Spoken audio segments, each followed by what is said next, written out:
Yeah, so today's presentation, hopefully you guys can stay awake for. I know that it's right after lunch, and there's a lot of head nodding after lunch, but that's all right. Oh, there it is.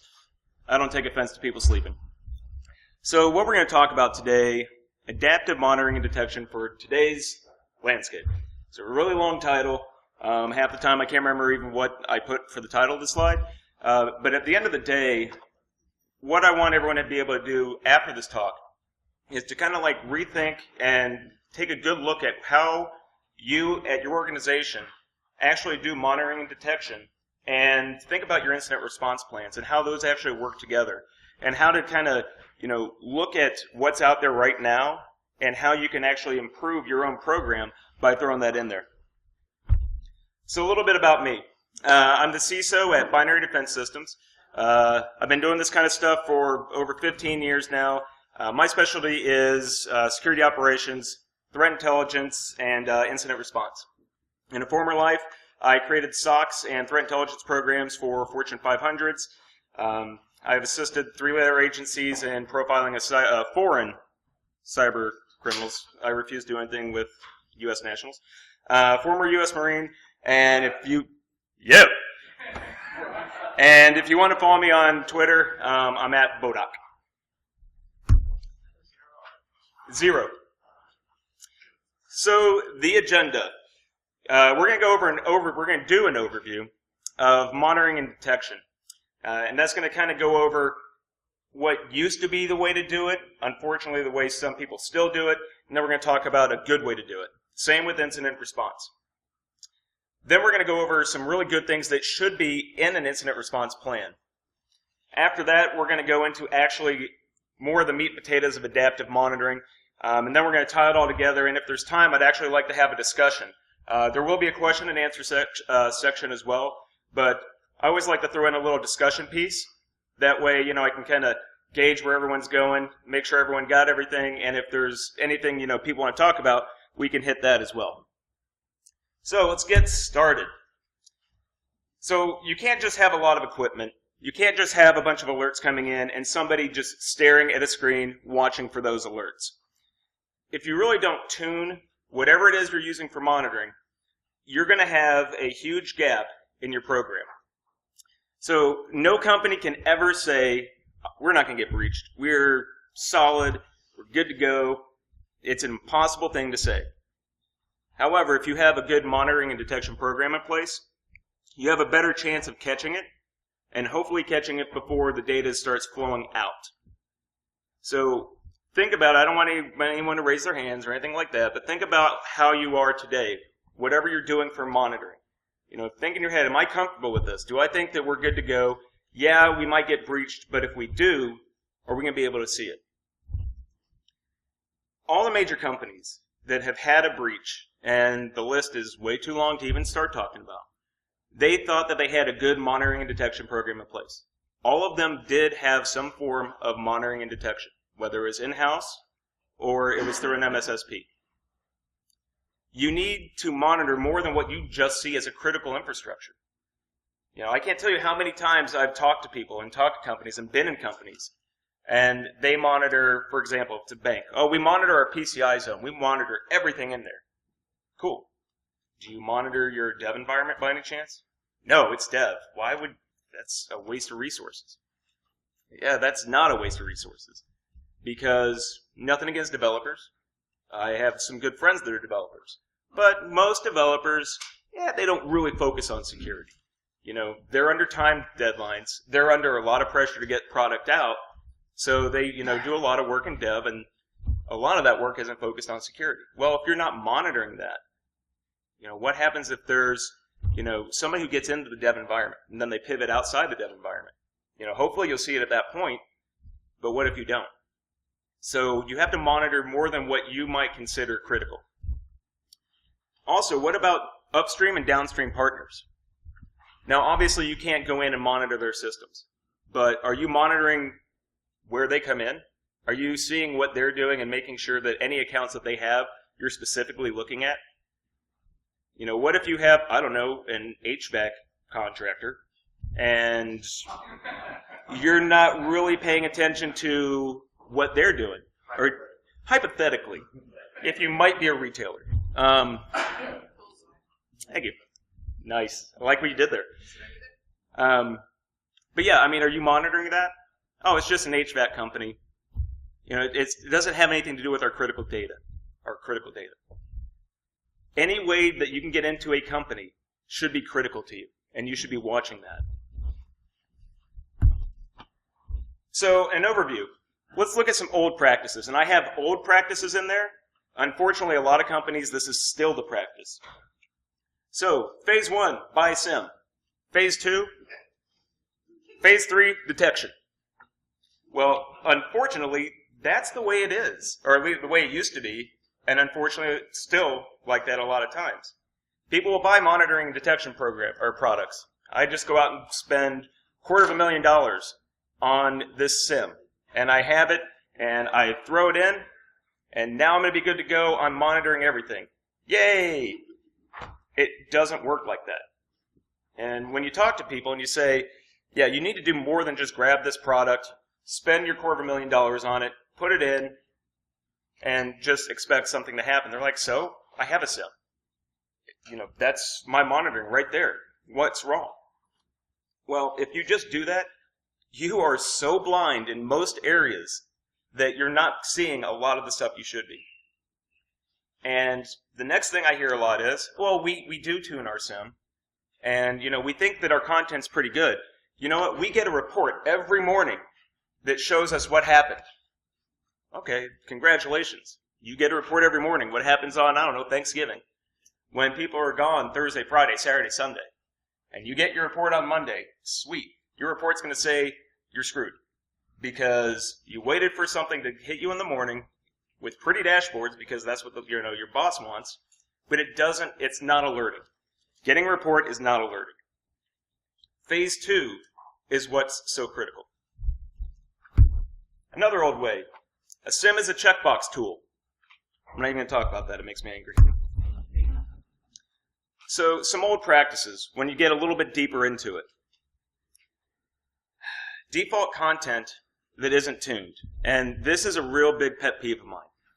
So, you purchase a SIM, and you say, you know what, we're going to go ahead and have professional services come in and help us get this thing up and running. So, you have 40 hours of professional services. Well, that 40 hours of professional services usually also includes them coming in, setting up the environment, doing the engineering work on it, making sure that whatever it is that you tell them is supposed to be going to the SIM, which may not be everything, is going in there. And then whatever time they have left after that is focused on training you how to use the product, and then whatever customization off of that you want. All SIMs come with default content. But you can't just assume that because you have this default content that it's actually working for you the way it should. Most default content relies on some variables that are specific to each organization. So you have to actually take that default content and still work with it. And I'm not saying that there's anything wrong with default content in any SIM. But you can't just assume because it's in there that it's going to work for you. Old content that's broken. And what I mean by that is, if you've worked in a SIM before and you're trying to create content, a lot of times it doesn't work the first time. So you're working on it, you go test it, hopefully, and it's not working. So you go back and you try to mess with it, and then you say, okay, you know what, I'm not going to worry about that. I'm going to go a different route, try this. Well, the more stale content you have in there, it hits the performance of your SIM. And it can also, depending on how you have it correlating and what rules are applying to what, you can actually break good content if you have that stale content in there. And the other one is alerting that's not reporting correctly. So let's say, okay, we're not doing the daily report thing anymore because that sounds like a bad idea. But I want to make sure that I get an alert off of X, Y, or an email off of X, Y, and Z. Or just any kind of flashy alert. Have you tested it to make sure it works? Because you can create content all day long. And you say, I want to be alerted anytime Jason Street walks in the building. Well, if Jason doesn't walk into the building, how do you know it's going to work? So you 3D print Jason and push him through and see if it alerts. But anyway, you got to make sure that alerting is working. I've seen a lot of times People set something up. And then, yeah, you know what? I created this content, and I have this thing it's supposed to email me, but this event happened, I never got the email. All right, let's look into it. Oh, you know what? You don't have any email server information here at all. So how is it going to email you? Okay, well, I fixed that. I'm still not getting it. Okay, cool. Have you worked with your infrastructure people to make sure they've actually opened the ports to allow you to do that? One second. Right. Sorry. I thought I heard somebody coming in. I thought maybe the door was locked. So anyway, you can't just assume things when you're dealing with any kind of product like that.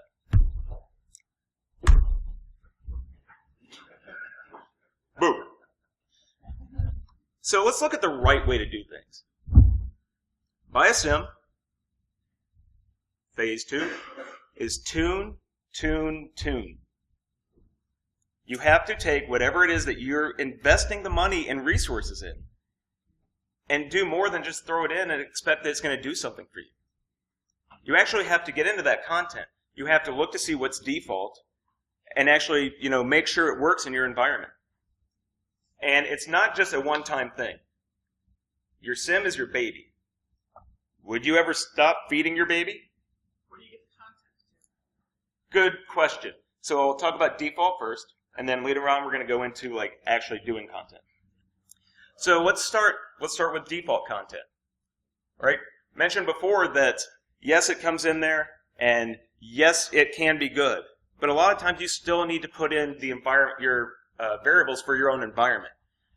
A lot of the content that is really good that's canned the logic's pretty complex.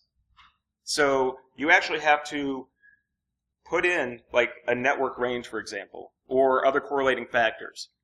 And if you don't put that in, that default content will not work. So you tune it.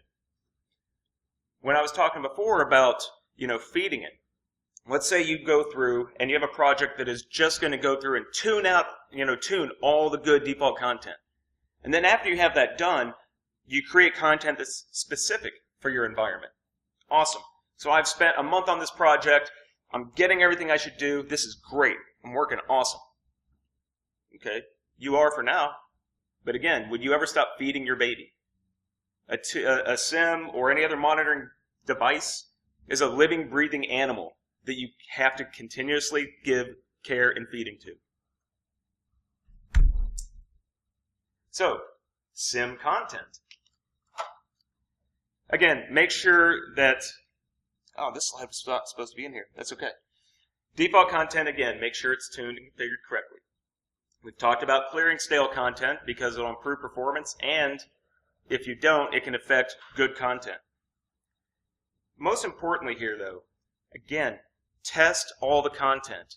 Test the rules you create. Test the alerts that you have. Test everything that you do. Let's say that a new attack vector comes out and your sim is robust enough to actually, start looking for specific things that you can alert on. Well, and you create the content for that. You're like, you know what?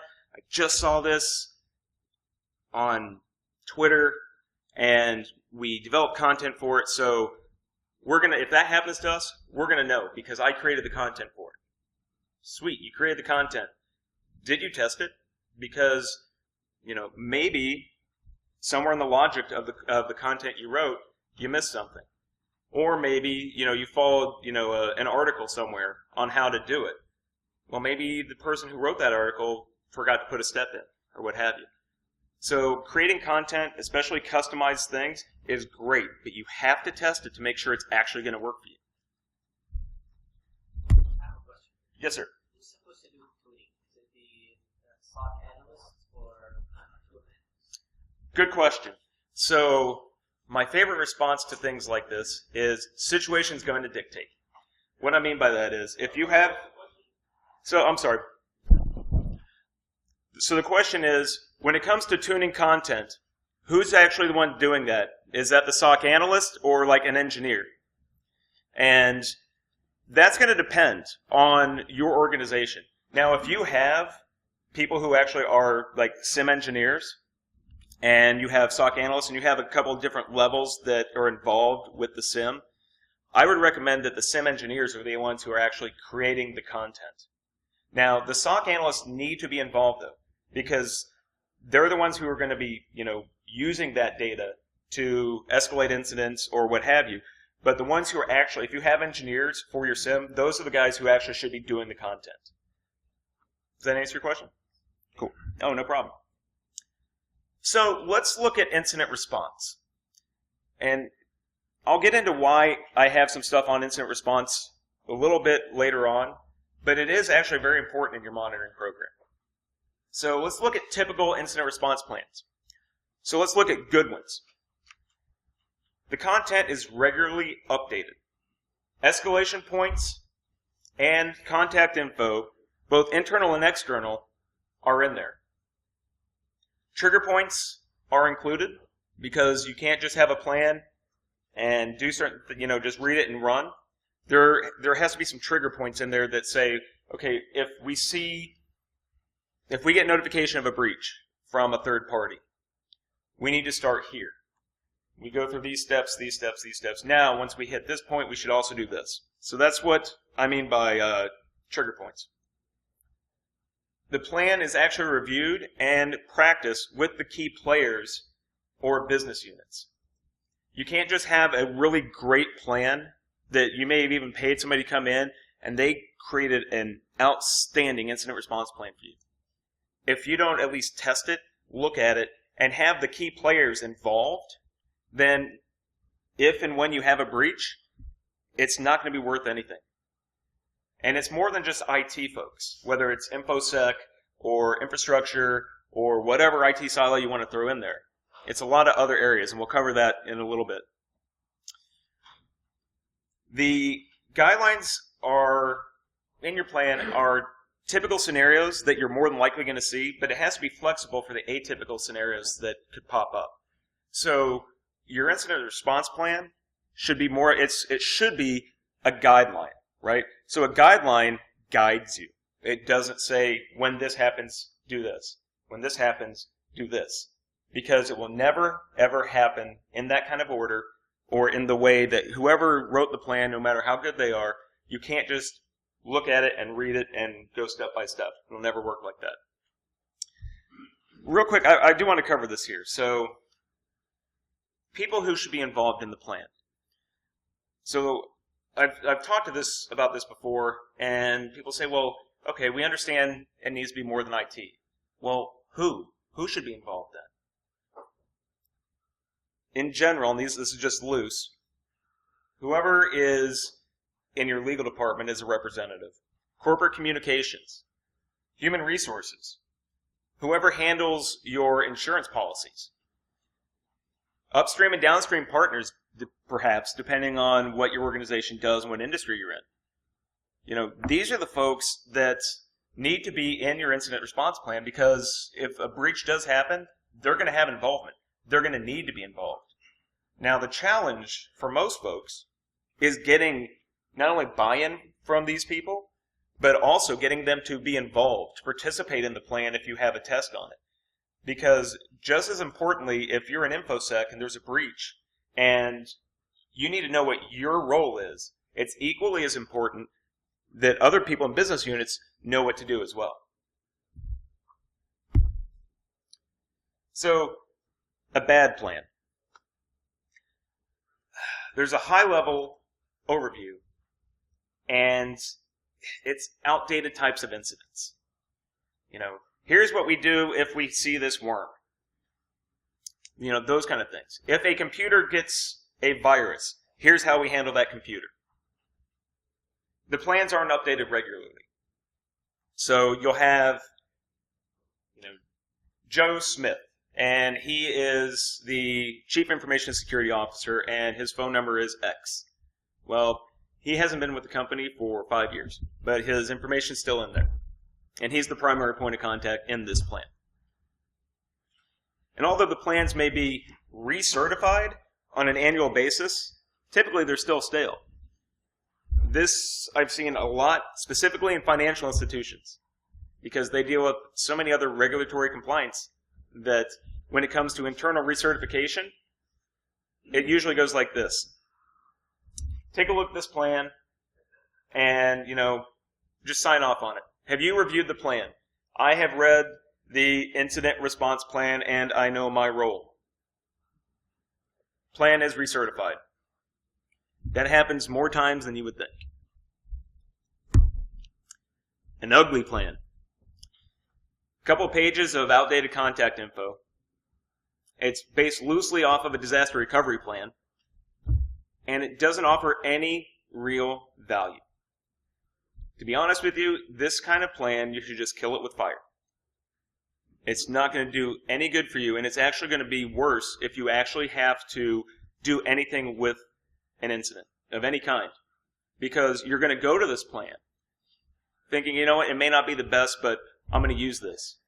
And you start to try to figure out, and everyone who gets involved in an incident, if you've never been involved in one before, everyone is kind of like hair on fire, and especially with a lot of alphas who are involved in the plan, everyone wants to be in charge regardless of who the incident commander is going to be.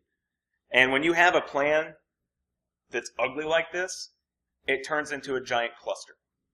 Instead of, you know what, take that thing, it's worthless, get rid of it, and, go on the fly. That's not the best thing to do, but it's honestly a lot better than trying to follow a plan like this. Let's look at some incident response failures. Plans that are either too stringent to be effective, or the information planning, or has the good information and planning to be effective. Now, on the first part, what I mean by that is there's some plans that are written that are more like step by step by step. And you can have an incident response plan that is a giant book. Well, we rehearse this plan, and when this happens, we do number 1. And then we go to number 2. Like I said before, it's never going to be that easy. You're never going to have an incident that you can just walk through and look at a checklist and follow the directions. So there has to be flexibility in a plan. That's what I was saying before. Your plan should be a guideline. Key players in the organization aren't involved, or they don't know their role in an incident. Again, HR, legal, all these other areas need to be involved, but if they don't know what they're supposed to do, they may have read the plan, but if they don't really understand or know what they're supposed to do, it's going to be a cluster. And the biggest thing I look at in this that drives me crazy, it's not updated and practiced. It is not going to do you any good if you have a great plan, but no one's doing anything with it. You need to rehearse that plan with at least the key players from the different units that are going to be involved. And it has to be updated. If Joe Smith leaves, that plan should be updated.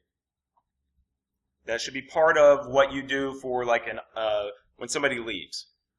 Okay, we're terminating the accounts, doing all this other stuff, contacting HR, update the incident response plan. So, story time. Wow, this is a lot tinier on my screen.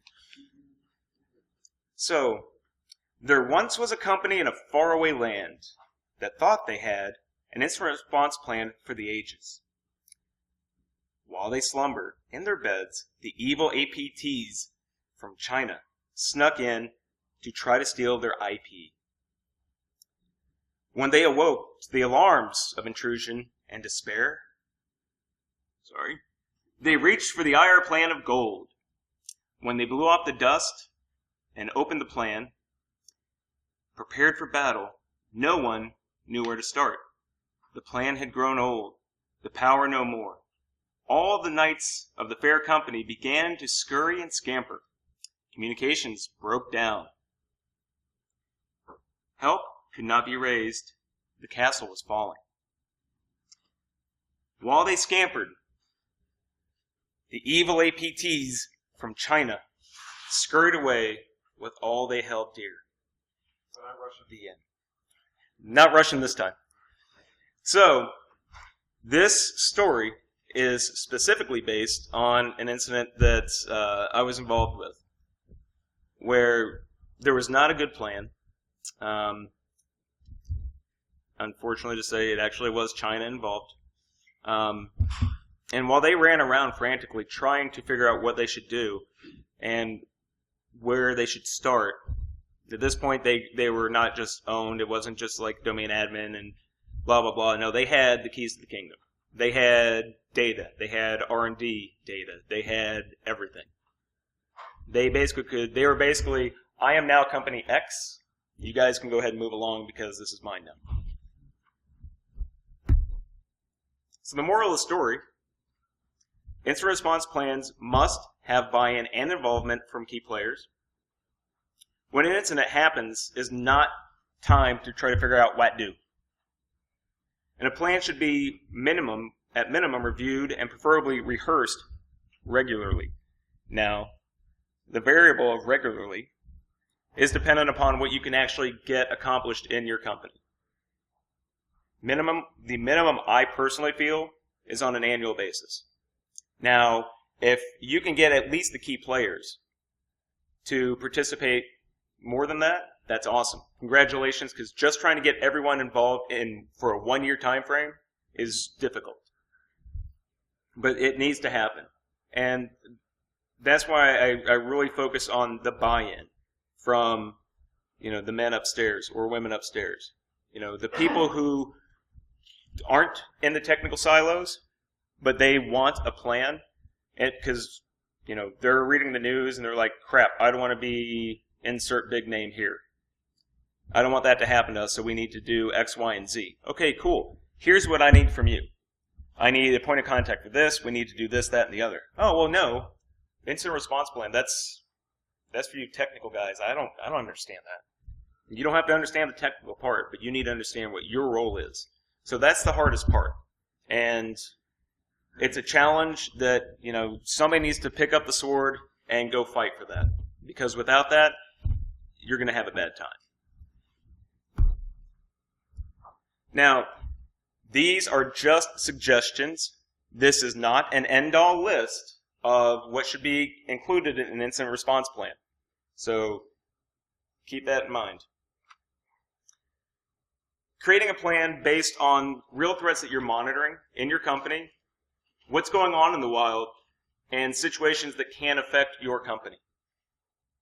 Again, outdated plan that just says if a computer gets a virus, here's what we do. No. It should be based on actually what you're monitoring, because that's your first line of defense, is your monitoring and detection program. So if you have that established and you have that good monitoring and detection program, you build that into your incident response plan. So you can actually have trigger points on certain types of events that you see. Because it's a good starting point, because whatever happens in an incident, you're going to have to go back to whatever log sources you have to start your investigation. So that's why you really need to tie your monitoring and detection program into your incident response plan. Again, identify and include key players from all areas. And then you need to think about what kind of data you need in case of a breach in order to even start the investigation. And, different scenarios are going to dictate what kind of data you need. But you're always going to need, the basics at least. Who was it that came in? Well, what's the internal, external IP? Was there any communication from the initial entry point to any other systems? That kind of information is stuff you're always going to use. But, start thinking about other situations where, okay, well, let's see, if something in dev gets popped, I'm going to need, whatever else is on that box. I'm going to need to look in production for that system that got popped to see if they found old creds there, that they went over here. Those kind of things. How are you going to communicate internally and externally in the event that you have a breach? Are you going to use email? Hell no. If you've been popped, you need to, plan for the worst, hope for the best. So you need to plan on that they own your email. So don't use it. You have to figure out something else. Figure out other ways to communicate. Set up, fake email addresses that are off, Gmail or whatever it is that you want to use. But you can't rely on your internal email. How are you going to prevent the data from actually leaving your company?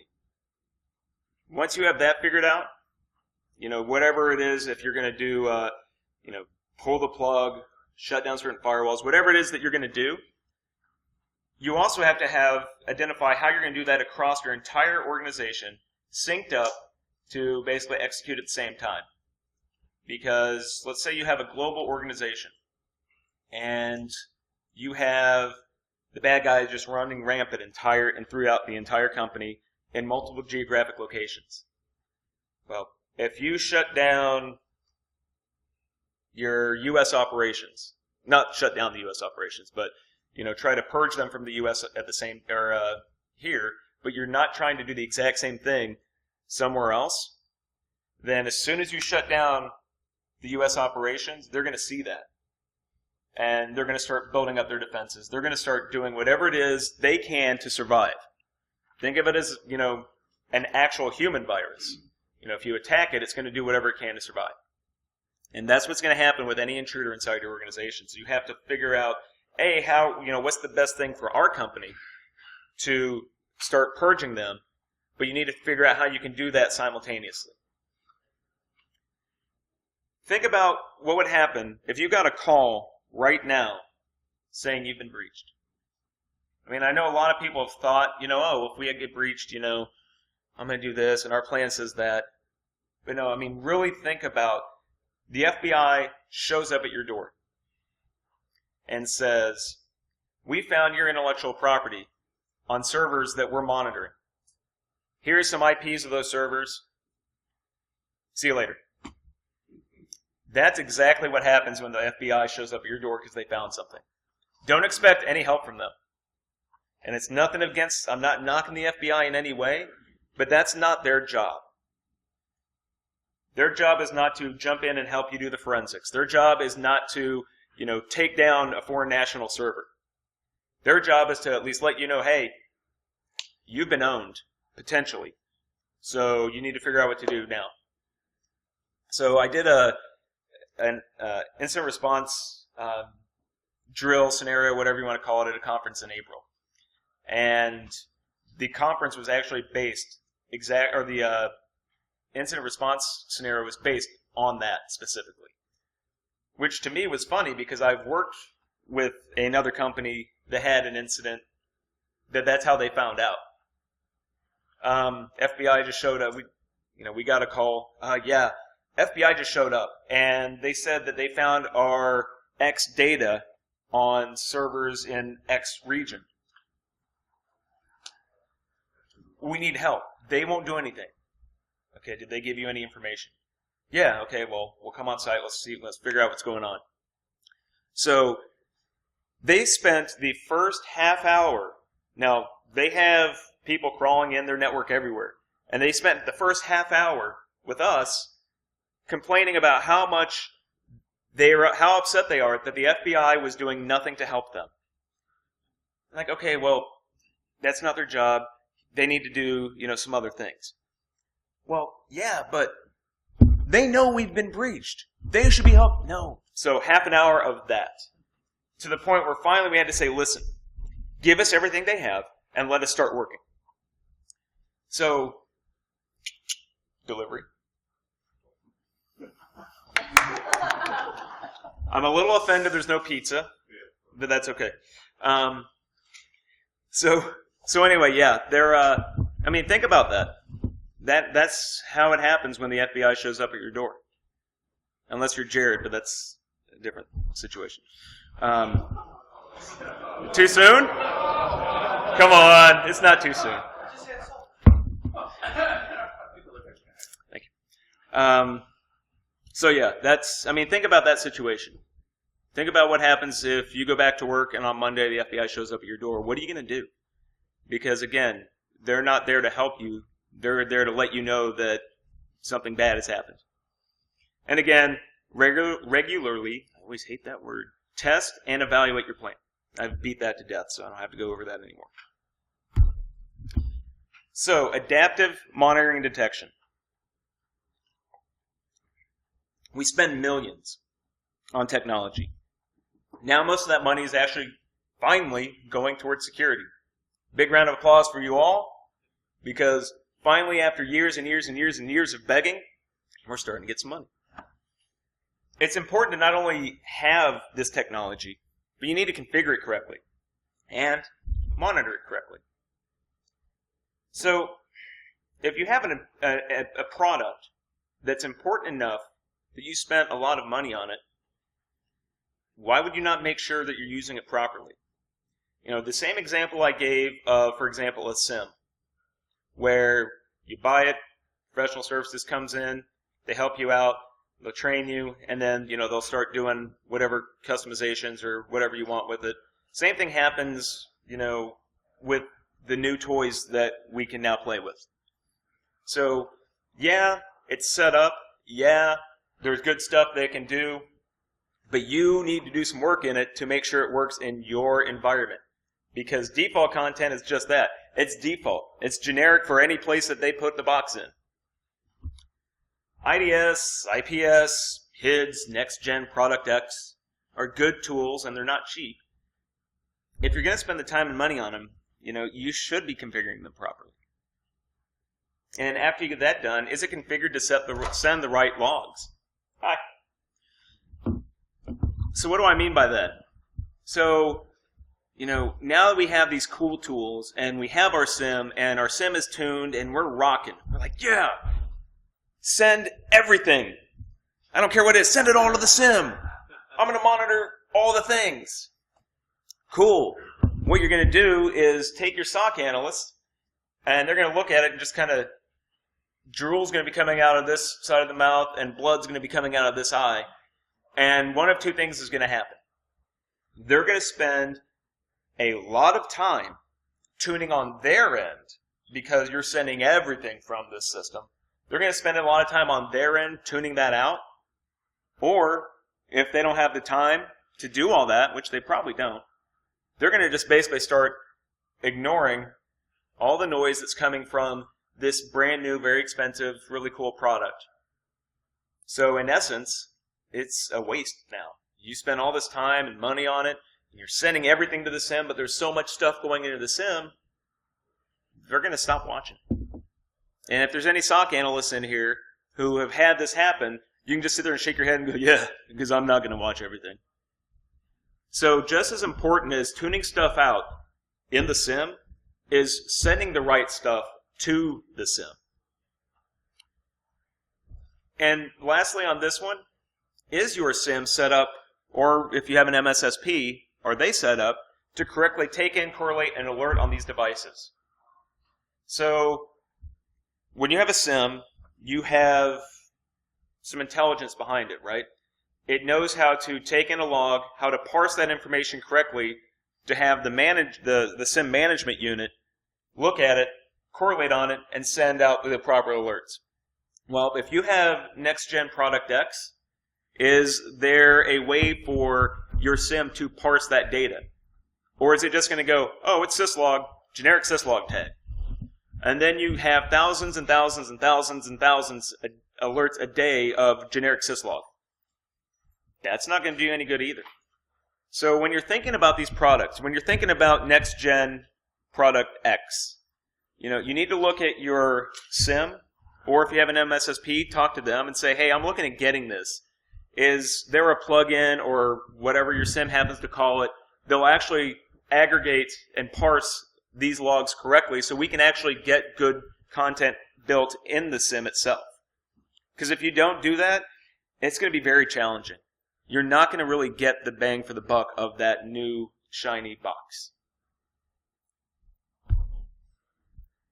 So, Purple Team.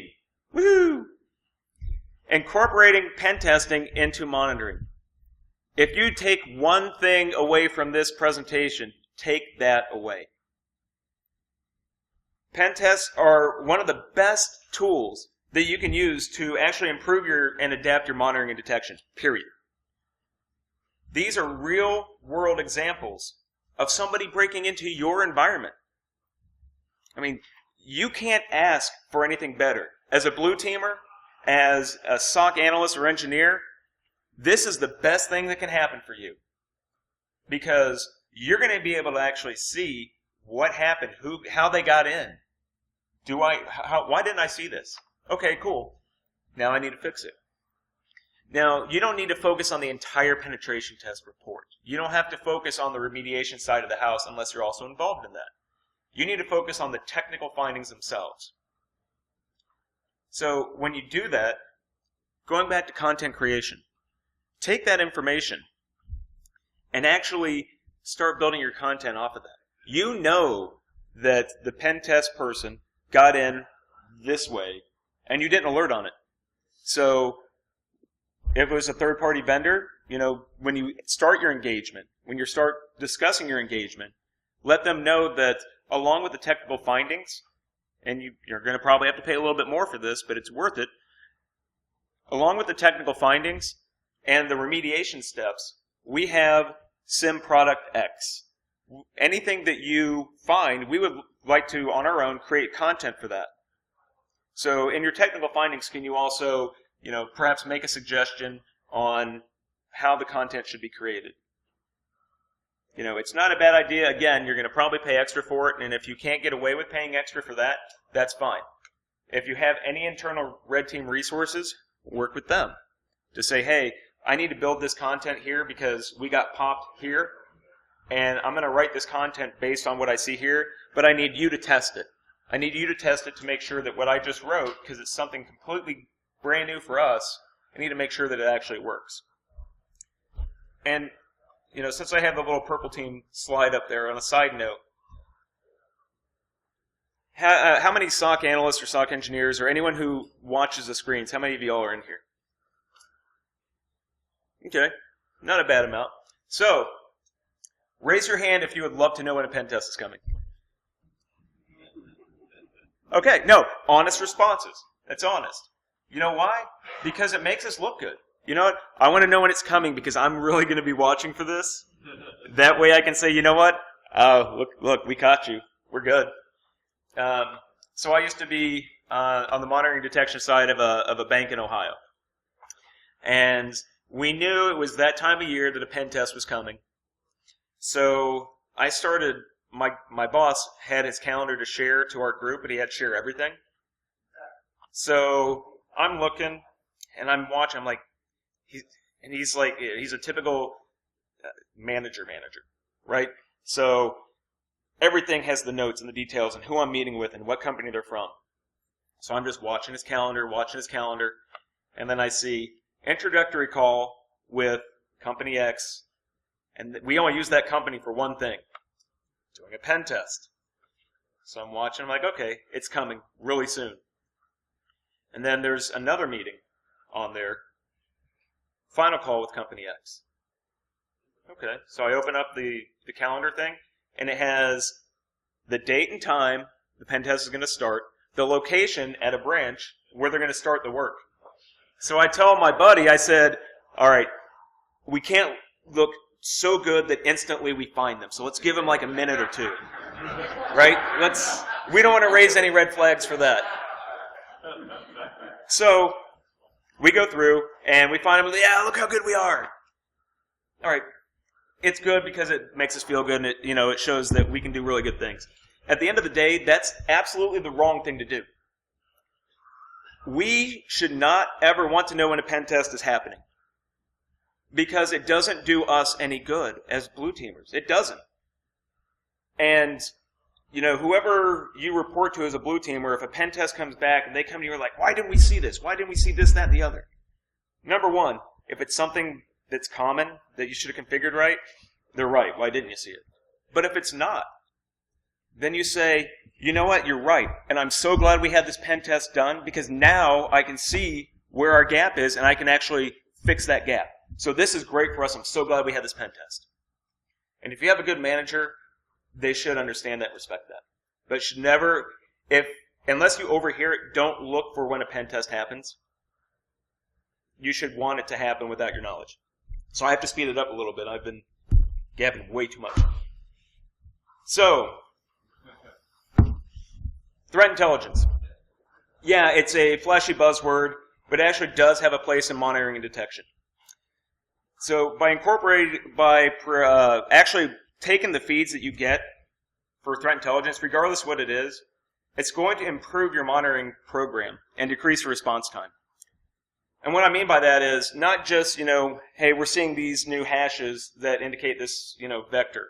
It's not just the real raw technical side of threat intelligence. I'm talking more like the actual intelligence. Like, there's an organization that is focusing on manufacturing, specifically, let's say automotive, because we're here in, in the Detroit area.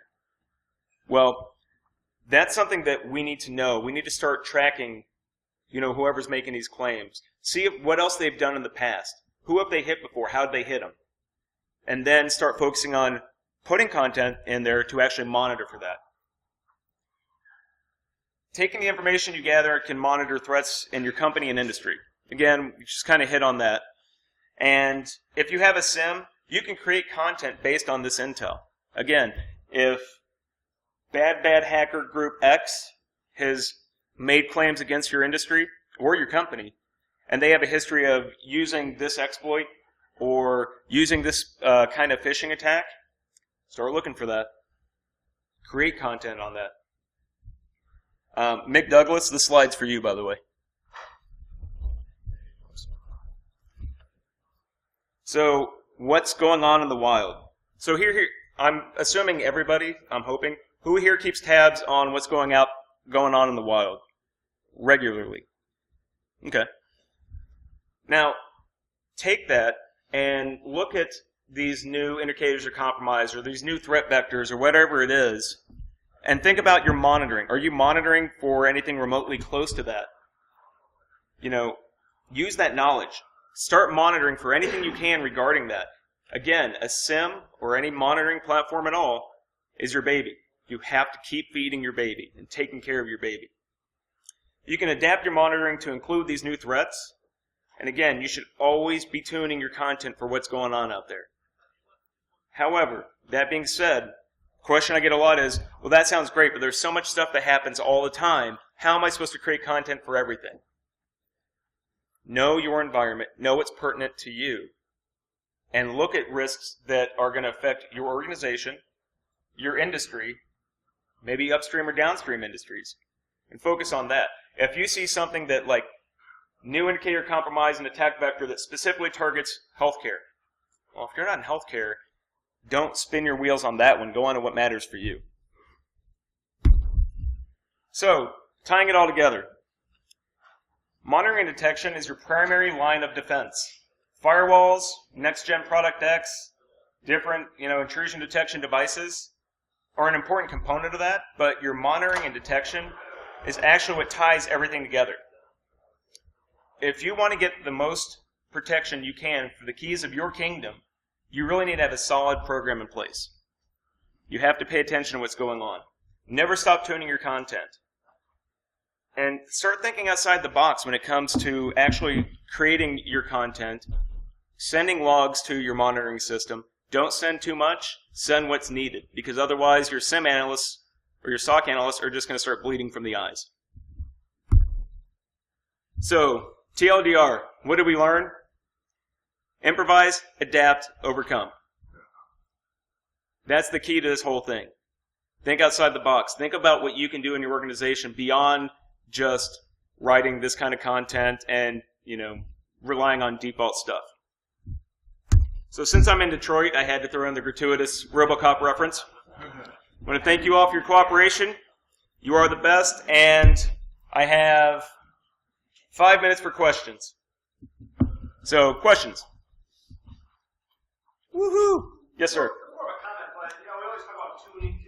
Yep. And I always have the question, what is tuning? And I think that we really need to focus more on use case analysis. If you have that defined, right, who, what, where, why, when, and how, then tuning will do it for it, because you know what this use case should be used for. Agreed. Right? It's a very vague concept, sometimes hard to describe.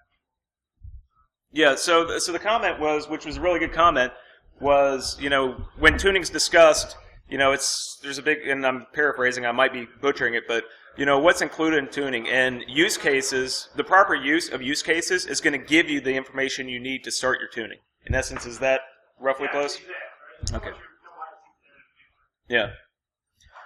Anyone else with questions? Mr. Street. Music's going to talk about creating like false flags to help with your sims. It's like, do you recommend those? And you discuss a little more what those are. So the question is, there was another talk that recommended like false flags in your sim, and discussing them, my thoughts on them, and discussing them a little bit more. Are you talking like Creating a user account that's a domain admin, but Right. can't log into the system. So when that person tries, I think that's what will find that in the domain admin and try to use it. Yeah, so it's almost, so basically what you're describing is like almost like a honeypot for your sim to set stuff up. Yes, I do recommend doing that. A lot of times what we do is anytime anything happens with a domain account, or when I used to not do MSSP work and I worked for a real company, we used to do that. So specific accounts, now they weren't false flag accounts, but specific accounts, anytime anything happened with them was like super uber critical red flag. But no, that is a very good idea. Anyone else? Yes, sir. What are good resources for tuning? So the question is, what are good resources for tuning? First and foremost, whatever documentation for your sim specifically, so you know how to start as a baseline to create your content, right? Because you need to know how to apply the logic and things like that. So number one, that's where I would start. Number two, to be completely honest with you, when it comes to stuff like that, I love Google, I love YouTube, and I love, different blogs, because you might see something, let's say you use ArcSight, and QRadar just comes out with something, say, in a blog or what have you, that says, here's how you tune up, QRadar to do this new cool detection method. Okay, well, you can't do those steps in ArcSight, for example. However, you can take that same logic and start applying it to whatever sim you have. So, honestly, not only following your vendor for your sim, but follow the other big guys too, because you can still get good information from that. Any other questions? All right, I'm at my limit. Thank everyone. I want to thank everyone for being here. Thank the sponsors. Thank the conference. Peace.